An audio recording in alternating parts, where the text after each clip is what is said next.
What is up, everyone? JD Geeks here.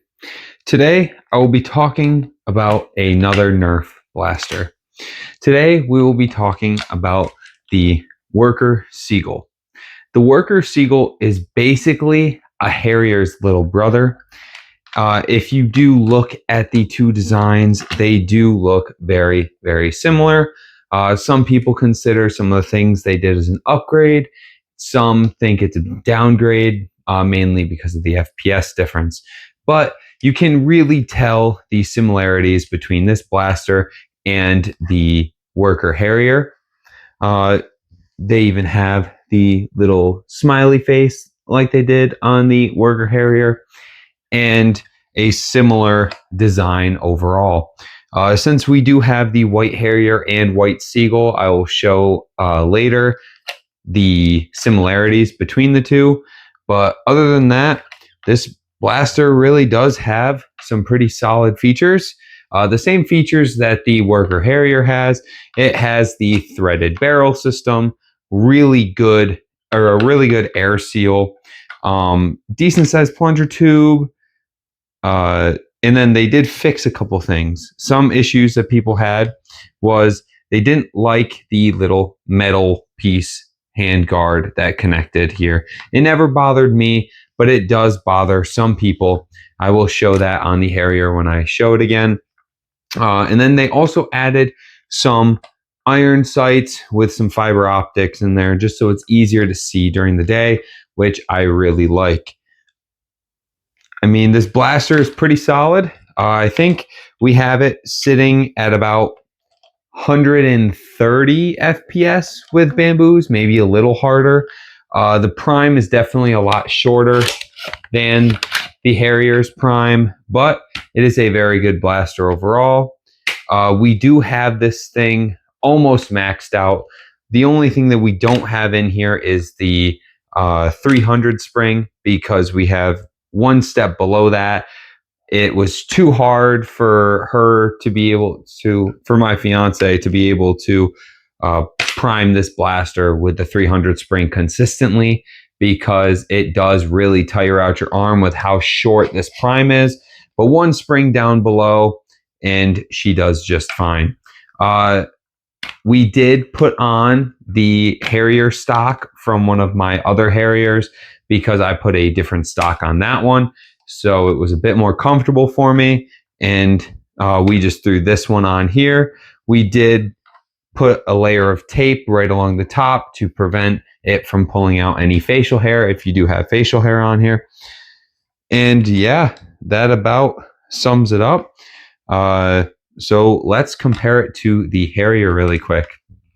So comparing the Worker Seagull and the Worker Harrier, you can clearly tell lengthwise.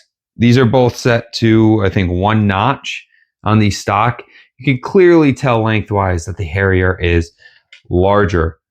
If I go like this and I line up the grips, it is definitely a little bit bigger. Because of that, it does have a larger air volume and can shoot a little bit harder. The prime's a little bit longer, so it is a little bit easier to shoot as well. But a lot of people do like to use this blaster as CQB versus like a rifle, like people like to use the Harrier for. But there's that handguard I was talking about earlier. People didn't really like this design. They like that they have metal Picatinny rail, which they did keep with the Worker Seagull, but they did not like the handguard. So they did remove that with the Worker Seagull, which lets you be able to activate the mag release with your finger without having to deal with something in the way. This blaster does come with a short barrel, a long barrel, a short spring, a long spring, and then a PCAR, and these fiber optic iron sights, which the Harrier came in with built-in iron sights, which were not very good. But the stock for this blaster initially is just something that sits right here at the end of the buffer tube, and it does kind of stink, in my opinion. Nothing compared to a normal buffer tube stock. So just throwing on a cheap buffer tube stock really does improve this blaster, and I would recommend it. The price of this blaster is right around $130 unless you can get it on sale, which is pretty solid. If you really want, you can leave the stock barrel on, the stock long barrel. That's what we have on. And then we got an upgrade spring in here, and we're hitting about 230, I think. We'll see later in the FPS testing. And then we did add the metal plunger, metal catch, and the bearing prime, but it's not necessarily needed. You could probably be getting around the same FPS even without that. But yeah, so that about sums up the Worker Seagull. I will say though, another benefit from the Harrier is the magazine. This blaster does come with a full-length mag versus the little 5-round mag that the Harrier comes with, and it looks incredible.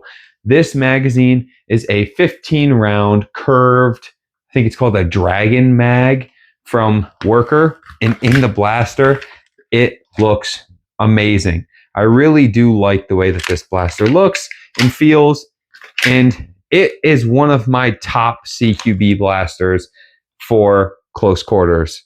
The only blaster that the only two other blasters I would choose over this are also pretty common in the, well, one of them is pretty common in the hobby. The other is a little bit more rare, but that is the Unicorn Tactical and the G2 Max. We will be talking about a couple of those blasters in a later video. But this is about the end of my summary of the blaster. So let's take it to the FPS testing and accuracy testing. I will see you outside. All right, everyone. We are now at the chronograph. For this chronograph testing, we got 3 Worker Gen 3s, 3 Saber T-darts, and then 3 of the Dart Zone bamboo darts, the older ones, not the newer ones. I believe this blaster shoots about 250, maybe a little lower with the heavier darts, but let's see how it works. All right. So first up, we will do the Worker Gen 3 darts, and we got 201.3. We got 189.2. Little bit of a difference there, and finally 194.2. So it is a little bit slower than I thought. I think I was thinking with bamboos, so we'll see at the end, but it is right around 200 FPS. All right, next up we have the heavy T-darts, the 1.3 grams, 193, 188.7, and finally 180.7. So with the Saber heavy T-darts, it is right around 180, which is not bad at all. All right, and finally, the point that I've been waiting for are the bamboos. Let's see, I think this should be right around 250. Really, I guess lower than I thought. 230, 228.1, 231.2, and finally 228.3. So what I will say is we do not have, again, as I mentioned earlier, we do not have the heaviest spring in here. If you do put the heavier spring in, you might be able to get it up to 250, maybe even above that. But overall, it's not so bad. You're hitting about 200 with regular darts, 180 with heavy darts, and then with bamboos, you're hitting about 230, at least with this setup. Obviously, you can make this go higher or lower. This is just the setup that we have the blaster in. Alrighty, next let's move on to the accuracy testing for this portion. I'll get the camera all set up, and first up we will use the human silhouette target, and after that we will go for the smaller targets, and we will be using Saber heavy T-darts for both of these testings. All right, I will see you in a second. Alrighty, so the first target that we are going to be shooting at, as I said earlier, is going to be the human silhouette target.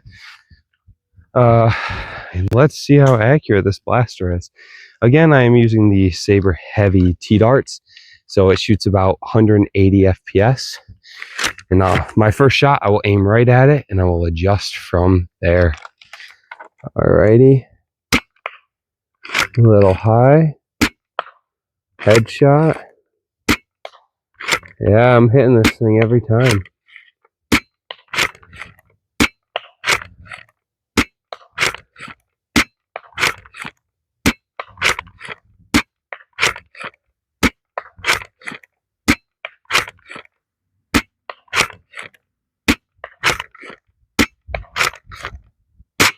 All right, and that was all 15 shots for the human silhouette target. Now let's move on to the smaller target. As you saw, I did hit every single shot, at least on that cardboard, for that silhouette. Although not all of them were on the actual person themselves. If you are clearly aiming at a person for a Nerf war or anything like that, you will be able to hit that very easily. This is again from 50 feet away, and I had no issues at all. In fact, I actually had to aim a little bit low. I think I should actually readjust the sights on this, although it is set up for my fiance, so that is probably why the aiming is like that. All right, now the smaller targets, just below it, just below it again. All right, aim a little bit different, a little high, high again. There we go.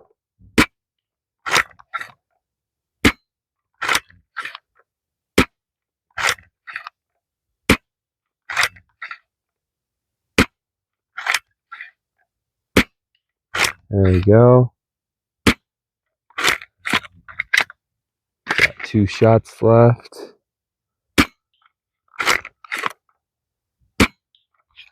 So I got more hits than I did with the X-Shot AEB blaster for sure. Although this blaster is more expensive than that blaster and a Springer, while also hitting harder. I will say it is definitely a good blaster to pick up. As you saw with that accuracy test, I was nailing the human silhouette target, did some pretty good damage to it. And then these smaller targets did have a bit more of an issue with, but overall it was pretty solid. All right, I will see you back in the display room. All right, let's talk about the results we got with the Worker Seagull. I think it's an amazing blaster personally.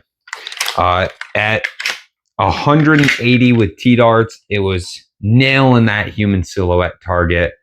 And then I did get a few hits with the smaller targets. The only issue with those smaller targets is from that far away, it's actually really hard to hit them, in my opinion. It's not that you can't hit them, and it's not that you can't hit them accurately, but especially with only hitting 180, it's not going to hit them every time. But a human-sized target, this blaster is incredible. And on top of that, this is meant for CQB. You can put a lower spring in, put a smaller barrel on. This thing could be hitting 150, and you with worker darts or even bamboos potentially, and you could be nailing people in a close quarters scenario. This blaster is, again, at probably the second highest setting you can get it at. It's at like 230 with bamboos, which isn't bad, especially for a blaster of this size with the prime weight. Like, it's actually, I think I could single finger prime it. A little bit of, yeah. I can single finger prime this blaster, even with it hitting 230 with a very short prime. But this blaster just looks amazing. It feels amazing. The body, it like does not move. It is a very, very solid blaster. And I actually like it quite a bit. If my fiance didn't like this blaster, I definitely would have gotten it for myself. Although there were some other ones I wanted anyway, so her liking this one just probably gave me another excuse to get it, to be honest. But I do really, really love this blaster. The performance on it is very, very good. And for the price, it is pretty hard to beat. There aren't a lot of mid-tier springers that can hit the range of velocity that this blaster can and be as consistent with it. It comes with a PCAR, nothing special, but you don't have to buy a BCAR right off the rip with this blaster. It comes with iron sights. It has the foregrip. It comes with a 15-round mag. The only real downside, in my opinion, to this blaster is the buttstock when it first comes out of the box.